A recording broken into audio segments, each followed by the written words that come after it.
नमस्कार दोस्तों, सत्य की खोज में आपका स्वागत है। दोस्तों, वीडियो शुरू करने से पहले आपसे कहना चाहूँगा कि अगर अभी तक आप लोगों ने हमारे चैनल को सब्सक्राइब नहीं किया है तो सबसे पहले लाल वाले बटन पर क्लिक करके चैनल को सब्सक्राइब कर लीजिए और बेल आइकन को दबा दीजिए, जिससे हम जो भी वीडियो बनाएंगे सबसे पहले आपको मिल जाएगा। तो आइए शुरू करते हैं।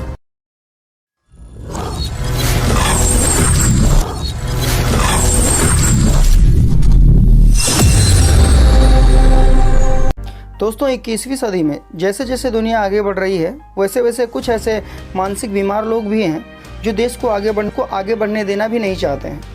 वो जो लोग काल्पनिक कथा कहानियाँ जो अब अप्रासंगिक हो चुकी हैं उनमें साइंस दिखाने का प्रयास करते हैं। ये साइंस तो दिखा नहीं पाते, लेकिन लोगों को उल्टा सीधा बता करके भ्रमित और गुमराह करने की कोशिश बेखौफ किया करते हैं और सोशल मीडिया पर धड़ल्ले से उसको वायरल भी करते हैं। और कुछ बेवकूफ़ लोग उनके लाइक कमेंट शेयर भी खूब अच्छे से किया करते हैं। इस प्रकार से पूरे देश में क्या पूरे सोशल मीडिया के ऊपर स्यूडो साइंस का प्रचार हो रहा है। आज उसी स्यूडो साइंस की हम पोल खोलने वाले हैं और यहाँ पर उसका पर्दाफाश करने वाले हैं। इसीलिए आपसे गुजारिश है कि आप लोग वीडियो पूरा देखिएगा और इस स्यूडो साइंस का पर्दाफाश ध्यान से सुनिएगा। किस प्रकार से हमारे समाज के लोगों को सोशल मीडिया के ऊपर भी भ्रमित किया जा रहा है, लेकिन हम लोग समझ नहीं पा रहे हैं। और जब तक इन बातों को हम समझेंगे नहीं, तब तक हमारा समाज कभी भी आगे नहीं निकल पाएगा, हमारा ये देश कभी भी आगे नहीं निकल पाएगा। हमारे समाज का कहने का मतलब सिर्फ किसी एक समाज या समुदाय से नहीं है, पूरे देश से है। उस पाखंडवादी विचारधारा में लिप्त जितने भी लोग हैं, चाहे कोई भी कैटेगरी के क्यों ना हो, सभी के लिए मेरा यही कहना है कि आप लोग जागरूक रहिए, पाखंडवाद को छोड़ करके मानवता के मार्ग पर चलिए। इंसानियत से बड़ा कोई धर्म नहीं होता है और इंसानियत ही सर्वोपरि होता है, इस बात को भी समझ लीजिएगा। तो इनका जो पहला ऑर्डिनरी क्लेम होता है कि महाभारत के द्रोण पर्व में श्री कृष्ण ने जयद्रथ वध के टाइम कृत्रिम अंधकार किया था, यानी स्मोक स्क्रीनिंग के माध्यम से जयद्रथ का वध करवाया था, जिससे जयद्रथ को ऐसा महसूस हुआ था, ऐसा प्रतीत हुआ था कि वहाँ पर अंधकार हो गया है, यानी सूर्यास्त हो गया है। इस बात को समझ लीजिएगा।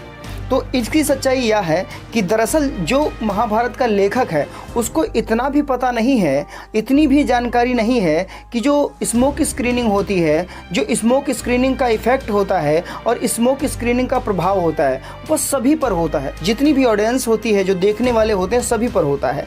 लेकिन यहाँ पर मामला कुछ और ही है। दरअसल फिल्मों में आपने देखा होगा आर्टिफिशियल क्लाउड्स या फिर स्कूल कॉलेजेस में तरह तरह के प्रोग्राम होते हैं जहां पर स्मोक स्क्रीन के इफ़ेक्ट दिखाए जाते हैं और लाइट के माध्यम से वहां पर मनचाहा चित्र बनाया जाता है और वहां पर धुआं एकत्रित किया जाता है और उस स्मोक स्क्रीनिंग के माध्यम से, उस धुएं के माध्यम से मनचाहा चित्र बना करके सामने बैठी हुई ऑडियंस को दिखाते। या फिर स्कूल कॉलेजेस में तरह तरह के प्रोग्राम होते हैं और वहाँ पर स्मोक स्क्रीन करके तरह तरह के इफ़ेक्ट दिखाए जाते हैं और लाइट के माध्यम से उसका आकार बनाया जाता है। तो ये जो इमेजिनेशन होता है वह सबके लिए समान होता है। तो महाभारत में तो इसकी बात ही नहीं चल रही है, उसमें तो लिखा है कि सिर्फ जयद्रथ को ही इसका आभास होगा, उस पर ही इसका प्रभाव पड़ेगा। तो आइए इस बात को द्रोण पर्व के चैप्टर 146 के श्लोक नंबर 64 को देख लेते हैं ध्यानपूर्वक, जिसमें श्री कृष्ण क्या कहते हैं। तो महाभारत के द्रोण पर्व के चैप्टर नंबर 146 के श्लोक नंबर 64 में साफ साफ लिखा है, श्री कृष्ण कह रहे हैं कि मैं योग शक्ति के द्वारा सूर्य को ढक दूंगा, इससे अकेले सिंधुराट यानी जयद्रथ को सूर्य छिप गया प्रतीत होगा। सोचने वाली बातें हैं। यहाँ पर बच्चों को जिस तरीके से कहानियाँ सुनाई जाती हैं, शायद श्री कृष्ण वैसी ही कहानी सुनाने का काम कर रहे हैं और सबसे मूर्ख आदमी हम उसको समझ रहे हैं जो इन बातों पर भरोसा कर लेता है।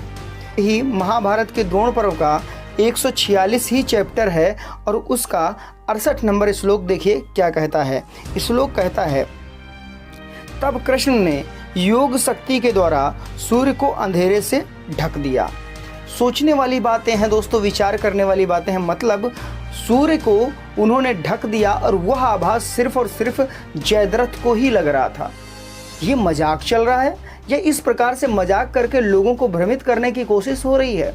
ऐसा लग रहा है कि जिस लेखक ने महाभारत को लिखा है उस लेखक को स्मोक स्क्रीनिंग के बारे में रत्ती भर जानकारी नहीं है।